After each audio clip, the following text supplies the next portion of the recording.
Hello, everyone. Welcome to the Paralegal Voice here on Legal Talk Network. I'm Carl Morrison, Advanced Certified Paralegal, and your host of the Paralegal Voice.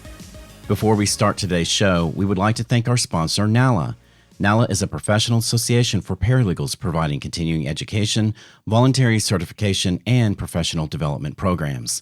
NALA has been a sponsor of the Paralegal Voice since our very first show. And courtfiling.net. E-file court documents with ease in California, Illinois, Indiana, and Texas. To learn more, visit courtfiling.net to take advantage of a free 30-day trial. And ServeNow, a nationwide network of trusted pre-screened process servers. Work with the most professional process servers who have experience with high-volume serves, who embrace technology and understand the litigation process. Visit servenow.com to learn more. Well, everyone, welcome to another episode of the Paralegal Voice. Of recent, I've been thinking about different show ideas, and a lot of times paralegal students and paralegals that have been working for a while, they have questions about, what can I do besides being a paralegal? What I call different career pathways. And my goal always with the show is to help educate and advocate for you paralegals out there. And whether you're up and coming or whether you've been doing it for many, many years, the whole goal is to educate, inform, advocate for you, the listener. And today's topic is what I call the alternative career or alternative paralegal career pathways. And what you can do with the paralegal skills that you have, whether it be from programs that you have graduated from or whether you've been doing it for many years, and the talents that you've acquired. And so today's show is all about one of those alternative career pathways for us paralegals. It's known as legal operations. And you're probably going, what the heck is legal operations, Carl? I've never heard this before. And I have a wonderful guest with me today. His name's Tom Stephenson. He's a registered paralegal, and he is head of legal operations for Teladoc Health in Dallas, Texas. Welcome, Tom. Hey, Carl. How's it going today? Great. And Tom, I could, read your whole giant bio. We won't do that. We'll let, the listeners go on the website and read more about you. So I'm just going to jump right off into it. And first, I want to say thank you so much for spending time with me today to talk about a topic that's near and dear to my heart, which is called legal operations. And Tom and I have connected probably about, a year and a half ago. And we've been following each other on social media. And I got to noticing with Tom that it's funny how his position and my positions, we seem to be running very much parallel in our career trajectories. And we've made that transition from private practice to corporate in-house. And now ultimately we're in considered legal operations professionals. But I don't want to get too far ahead of us, so let's reel it back first, and let's talk about the steps that it took to get to where we are today, and specifically you, Tom. And so how did you make that leap from working in a law office to working just in a corporate legal department? How did you do that? Did you find it difficult to make that transition? Yeah, we do have such similar backgrounds. And, for both of us, we've been working in the legal industry, for well over a decade now. And we've had the opportunity to kind of, work for some amazing law firms in different capacities and positions. So for me, it didn't take long to connect the dots when my career progressed, from that paralegal to senior paralegal to, managing a group of paralegals and legal administrative support staff. There's a lot of particular core skill sets, that are found as a paralegal. And I found for me personally, they were easily transferable to legal operations and administration.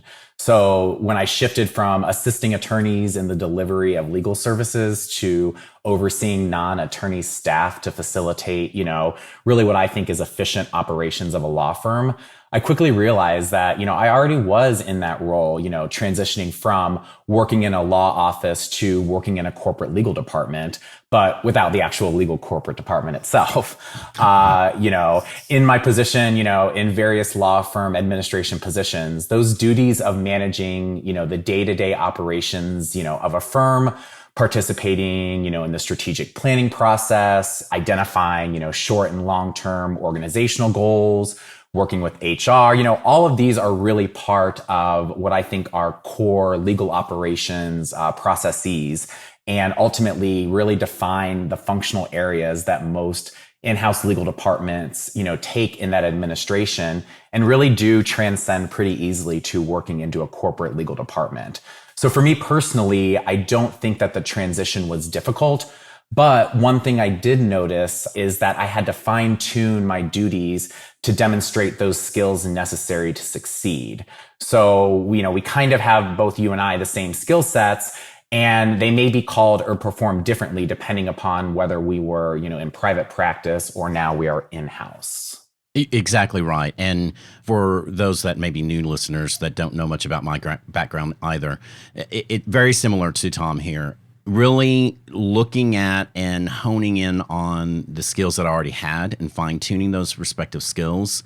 I also did not find it hard or didn't have that difficult to make the transition. Now, there are other areas, and I'm sure the same with you, Tom, that there's other areas that you don't have a lot of skill set to, but you look for resources to help improve, to help grow those respective skills. Wouldn't you say? Oh, absolutely. I mean, there are a lot of, paralegal skills that I've kind of relied on in order for me to succeed in legal operations arena right now. So, not all paralegals assume the exact same duties, but there are a lot of common responsibilities that are at that core function within legal operations. So for me, I was a Chapter 11 paralegal for a number of years and kind of was responsible for overseeing the preparation of our corporate clients' monthly operating reports, liquidation analysis, pro-rata distribution schedules, so that we could ultimately confirm a Chapter 11 plan reorganization. So when I'm looking to hire somebody, in the legal operations arena, or when I'm looking back on those skill sets, when I see those, I think to myself, okay, here's, a paralegal with financial experience to lead the development and management of legal budgets. Check, we're good on that. Or another example was that, when I led, a selection, procurement, and execution of 3 new legal systems, when I was working in private practice as a legal practice support manager. So this was from, firm-wide design to understanding the implementation process and ultimately training for those users. So once again, we have that core legal operations skill sets of business intelligence, vendor management, knowledge management, while still maybe potentially having the title of paralegal or paralegal manager or legal support manager. So those skill sets that I learned early in my career as a paralegal really have allowed me to succeed in the legal operations arena. So what prompted you, I'm curious to know, what prompted you to make the transition from private practice to just a corporate legal department? I mean, was there one thing that was like the catalyst that pushed you in that direction? Or did you just wake up one morning and go, hey, I think I'm going to go into corporate in-house legal department? I mean, I wish it would have been a lot easier if I just woke up one morning and said, man, I really like that legal operations and this is what I'm going to do with the rest of my career.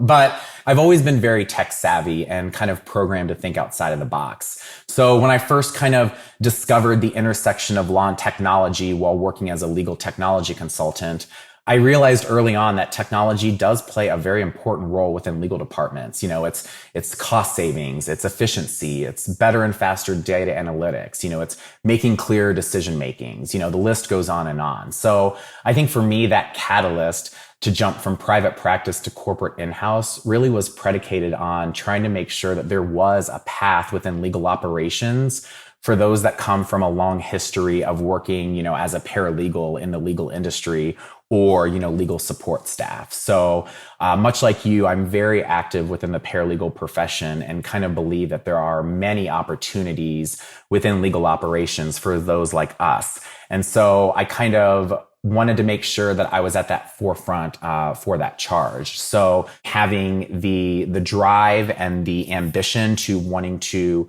make the jump from private practice to in-house, coupled with kind of those, savvy technology skills that I have, I think that really has helped me make that transition and really was the catalyst in making that transition itself. It's funny because I didn't choose per se to go into corporate in-house. I mean, I was curious because I've been doing this for, at the time, over 20 years. And I was like, is there more to my career than, quote unquote, just being a paralegal? And there's nothing wrong with, working in private practice. I did, insurance defense, class action type work, big giant cases and was in the courtroom all the time. And I enjoyed it. But I thought, is there more to this? Because as I am maturing, it's like, do I really want to work, 80 hours a week getting ready for a trial or in the midst of trial at the age of 52? Well, no, not necessarily. So it's like, what else is there for me to do? And actually, I was, absconded by my now current general counsel, and it reached out to me for a position, and it was an opportunity for me to take the skills that I had already established and continue to grow and evolve and branch into other areas that I wouldn't have the opportunity to necessarily work in. For me, I deal with employment law issues. I deal with intellectual property, stuff I would have never done before. So for me, I was kind of stolen, but it was a good stolen. It was an opportunity for me to grow. And I'm sure the listeners are the same way, is that, what else is there for me to do with the paralegal skills that I already have? This is, for us and what we're talking about, an opportunity. It's an alternative career pathway for paralegals. So before we jump into the meat and potatoes of legal operations, I really want to, discuss what that term actually means. So Tom, legal operations means different things to different people, but there is a core, really, I'm not going to say definition, but there's a core way to explain what is. So what is the definition of legal operations? How would you define it? I think that legal operations at its core really is focused on making in-house legal teams run more efficiently and making better decisions. And I really want to place the emphasis on the and, because, you can be efficient, but maybe you're not making, great business decisions, or you could be making great business decisions, but not be, tackling them the most efficient way possible. So legal operations professionals are more than just the right hand of the general counsel. As paralegals, a lot of individuals, both in the legal profession and maybe outside of the legal profession, when we're explaining what we do as paralegals to our friends and our family, think that, we're just the right hand to an attorney. But really, I think legal operations is ultimately focused on managing all the functions that take place within a legal department and that are really separate from the true substantive delivery of legal advice. So, for example, I'm focused on making sure that my team, our vendors, internal department colleagues, finance, procurement, HR, that all of the people that I work with are equipped with better processes, information, technology, and data-driven insights, so we can kind of harness that maximum value, kind of like Superman, And so I think that legal operations at its core really is a strategic function that can be divided into two main categories. We're taking on the tasks that don't require, a JD or a law degree. And in doing so, kind of give way so that our attorneys can focus only on legal work. So we're taking away, those administrative, those business intelligence, those functions, that are not truly substantive and legal work away from our in-house attorneys, so that once we take on those tasks, we as legal operations professionals can focus on driving efficiency within our department by using metrics and data.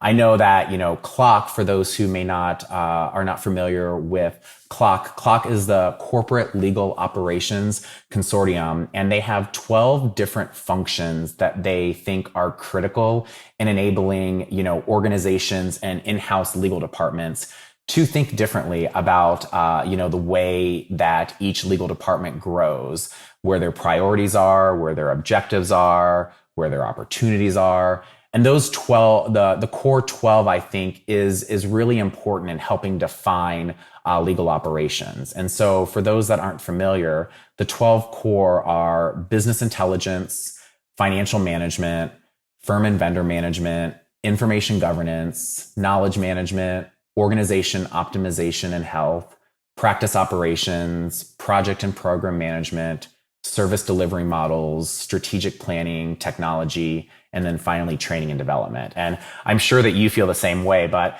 when describing all of those 12, core competencies, I feel as though that as you climb, the private practice ladder from, a paralegal to a senior paralegal to, maybe legal support manager, you deal with these on a daily basis. You hire people, you implement new technology, you help create budgets, for new hires. You want to create training guides, for your paralegals. You want to make sure, that you're using all of the tools in your toolbox as efficiently as possible.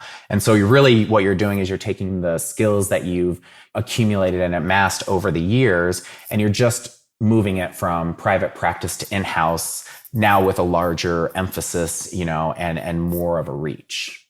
It's funny that and I'm glad that you brought up clock and the 12 core skills of a legal operations professional, because when I actually started to segue into legal operations and first was brought into it, looking at that 12, my first reaction was like, oh my gosh, how am I going to tackle all these different areas? Because I really don't have these particular skills. But then when you really stop and think about all those respective areas, I mean, the one area where I would say I'm not weak, but I don't have the strongest is financial management, because I didn't do that much in private practice. And so I have been, expanding on that skill set. But most of the rest, it's like, oh, well, I've done this. I can actually go back over the course of my career and point to respective periods, respective things that I've done that actually those are the skills. And I'm like, oh, wait, I can do this job. I'm not, that green. So, I mean, for you, Tom, how did you even really get involved? I mean, for me, it was my general counsel kind of pointing me to clock and the concept of legal operations. We're a small legal team. And so we don't have we're not Google and have hundreds of employees working in the legal department. For you, Tom, how did you even get involved in the legal operations role itself? Was there something that really guided you that way? Yeah, I mean, I've taken quite the journey. So, when I first started in my career in legal, I kind of fell into a legal assistant paralegal job by by graduating college, not quite sure what I wanted to do. And I thought, yeah, maybe let me try my hand in legal. Maybe I want to, be a lawyer one day. And after quickly realizing, nope, not going to be a lawyer, not for me, I kind of naturally steered in a direction with my dynamic and outgoing personality into wanting to really intersect the people operations of legal and being a paralegal with my day-to-day duties. And so, I started off, making sure that I understood, what being a paralegal was. I went back and I got, my education. I got my certification as a paralegal. Really wanted to make sure that I did, the homework and understood the meat and potatoes of what goes into being a paralegal.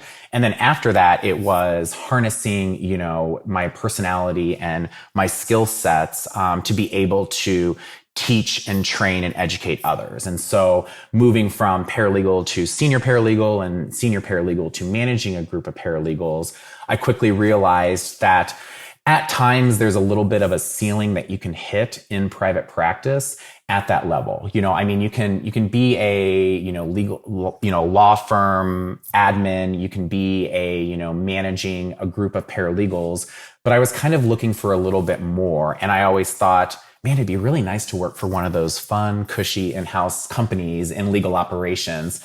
Quickly, I'm sure you found out the same, not as cushy and not as easy as the dream that we think when looking on the outside in. But what ultimately gravitated me towards, going in-house and with legal operations was having, a recruiter reach out to me and be able to identify and see the skill sets that I had in private practice, and quickly realized and pieced together that those really do transcend into legal operations. So I actually kind of fell into it through a recruiter and understanding, the tools that were in my toolbox and helping to harness those, to make that career jump for me. It's so funny that you're talk about quickly realizing it's not all cushy and glamorous and corporate. It's not, if those that are thinking about it, but it's not. It's a good transition for those that may be Yes. thinking about it. It's a good opportunity to grow as a professional. So Tom and I are not meaning to scare you away if we're saying that it's not all roses, because it's not, but that's with any job. Let's be Yes. honest. But it is a great opportunity. So let's take a short commercial break. So don't turn that dial. This episode of The Paralegal Voice is brought to you by courtfiling.net, your solution for electronic filing in California, Illinois, Indiana, and Texas.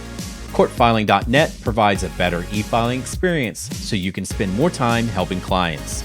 Because they know that work sometimes happens after hours, courtfiling.net offers 24/7 phone, email, and chat support. Visit courtfiling.net to receive 30 days of unlimited free electronic filings and see how you too can e-file court documents with ease. NALA members receive exclusive content such as the Paralegal Utilization and Compensation Survey Report, access to a members-only collaboration site, discounts on office products and car rental, access and preferred placement on a web platform for paralegal contract jobs, and access to the member-only Career Center. NALA members also receive discounted education and products. Join NALA today and become a part of our community. Learn more at nala.org. Welcome back to the Paralegal Voice. We've been talking with my guest, Tom Stephenson. He's head of legal operations for Teladoc. And we're going to transition a little bit to talk about what specific skills, Tom, have you relied on in order for you to succeed in the legal operations? Are there like really certain 2 or 3 core skills that you've relied on?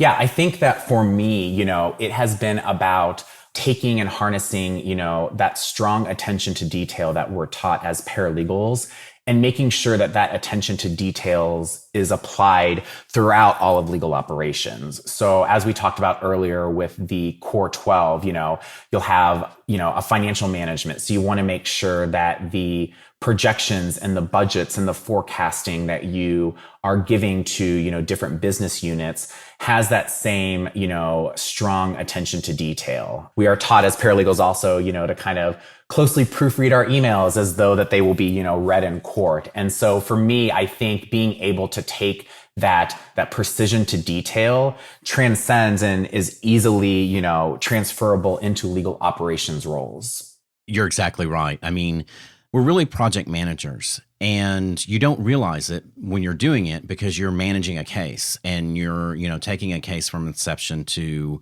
resolution to judgment and post-judgment. You're a project manager. You have those skills. And for me, one of the skills that I've relied on is the project management aspect of what I've done as a trial paralegal, of managing a case and managing the trial team in the midst of, a month-long trial. Those skill sets that I have used to efficiently, get the case together, to, getting all the witnesses lined up and so on and so forth. For me, it's been project management. So for the listeners, there are skill sets that you are going to rely on and use should you make that transition into the legal operations arena. So Tom, what's been your biggest challenge, transitioning from paralegal to legal operations?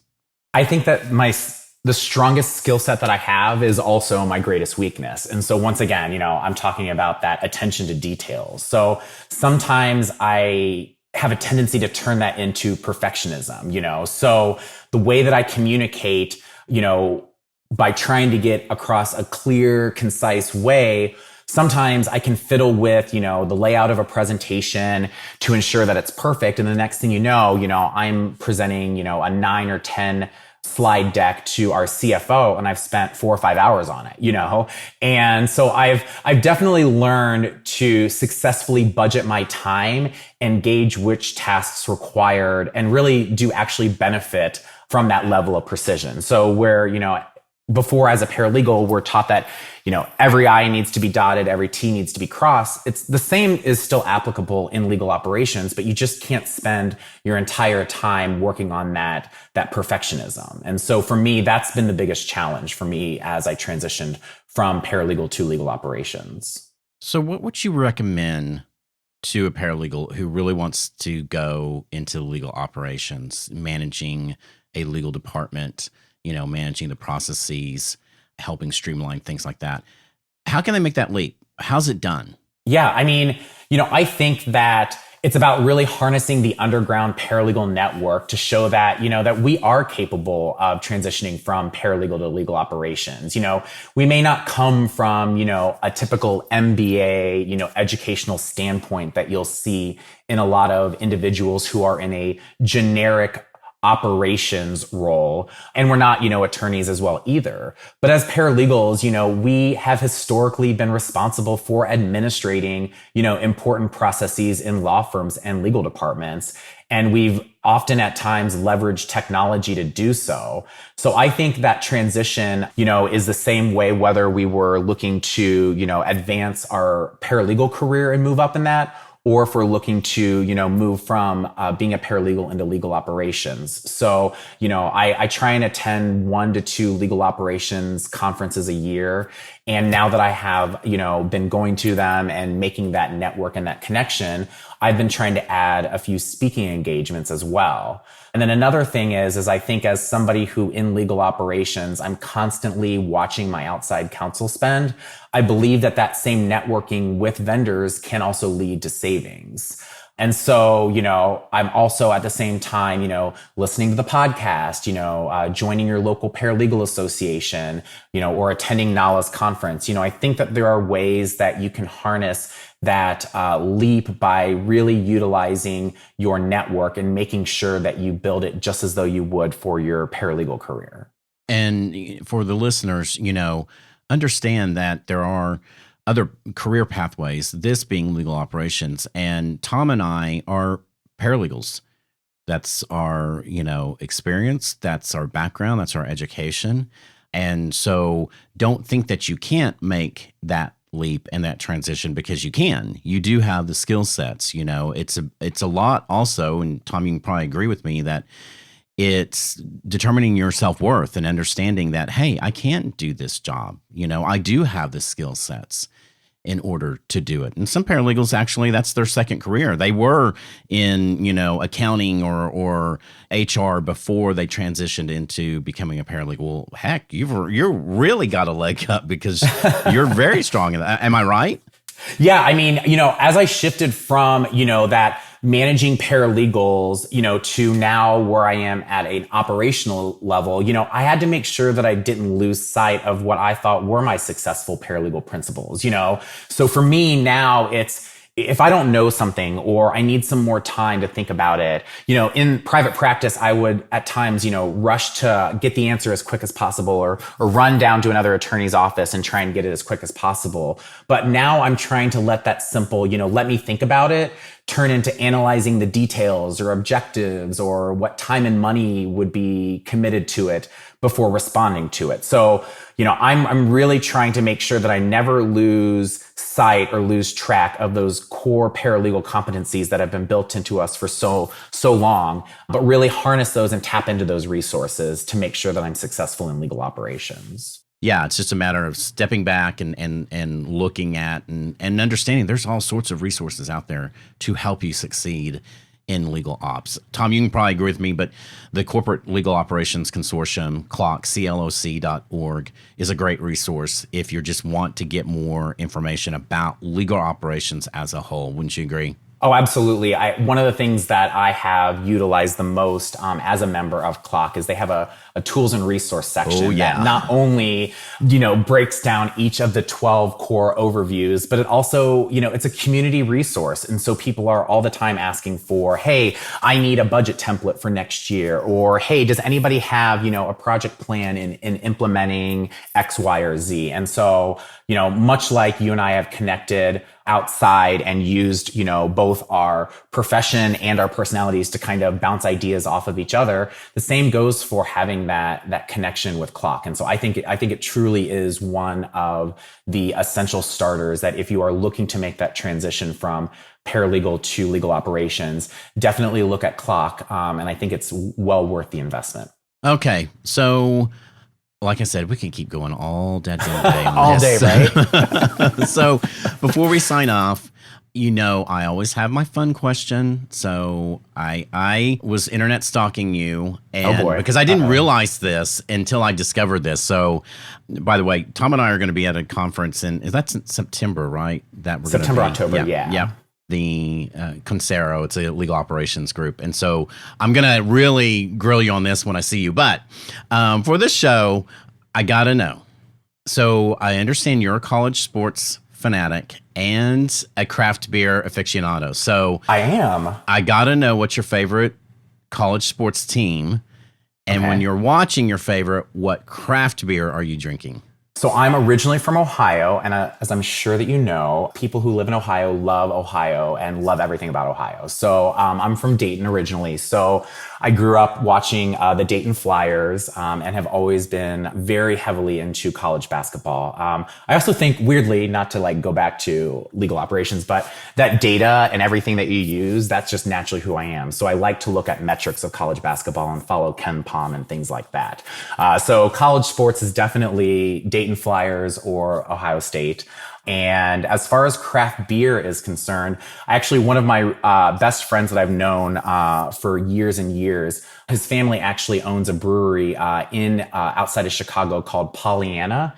And they actually have a wonderful sour beer collection. And I'm very much into sour beers. And so they have a blackberry sour beer. They have a cherry lime sour beer. And so a mango. And so I'm really into drinking sour beers. Interesting. I didn't even know that there's sour beers. I'm not a beer drinker, but I am a college sports fan. I'm college football. I'm from the South. So I'm a Florida Gators fan. Go Gators. Your Ohio State stole my Urban Meyer, but he left. So anyway, Tom, thank you so much for being a guest on the show. If anyone wants to reach out to you, how can they contact you?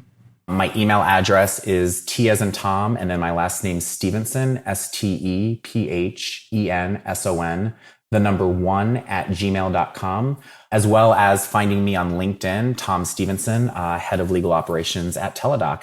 I'm more than happy to reach out or answer any questions or just have a general discussion about legal operations. Tom, thank you so much. We really appreciate you being on the show. Thank you so much, Carl. Hang tight, everyone. We're going to be right back after a break for the station identification. Looking for a process server you can trust? ServeNow.com is a nationwide network of local pre-screened process servers. ServeNow works with the most professional process servers in the industry, connecting your firm with process servers who embrace technology, have experience with high-volume serves, and understand the litigation process and rules of properly effectuating service. Find a pre-screened process server today. Visit www.servenow.com. Well, don't forget, everyone, NALA's annual convention is July 22nd through the 24th, which is coming up. There are over 1,200 paralegals that are going to be attending this year. Again, it's virtually. I will be there in attendance as well. So you still have time to register. You're not missed the deadline. So definitely don't wait. And that's all the time we have today for the Paralegal Voice. If you have questions about today's show, of course, always feel free to email me at devotedtolaw@gmail.com. That's DEVOTED, the number 2, LAW @gmail.com. Always, I love to hear from the listeners. So feel free, shout out, give me info about what's going on in your respective associations, your job. I love to hear from you guys. So that's it for today, and stay tuned for more information in upcoming podcasts for exciting paralegal trends, news, and engaging and fun interviews from leading paralegals and other leading legal professionals.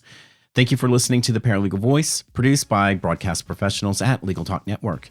If you'd like more information about today's show, please visit LegalTalkNetwork.com, find Legal Talk Network on Twitter, Facebook, and LinkedIn, or download Legal Talk Network's free app in Google Play and iTunes. And reminding you that I'm here to enhance your passion and dedication to the paralegal profession and make your paralegal voice heard. The views expressed by the participants of this program are their own and do not represent the views of, nor are they endorsed by Legal Talk Network, its officers, directors, employees, agents, representatives, shareholders, or subsidiaries. None of the content should be considered legal advice. As always, consult a lawyer.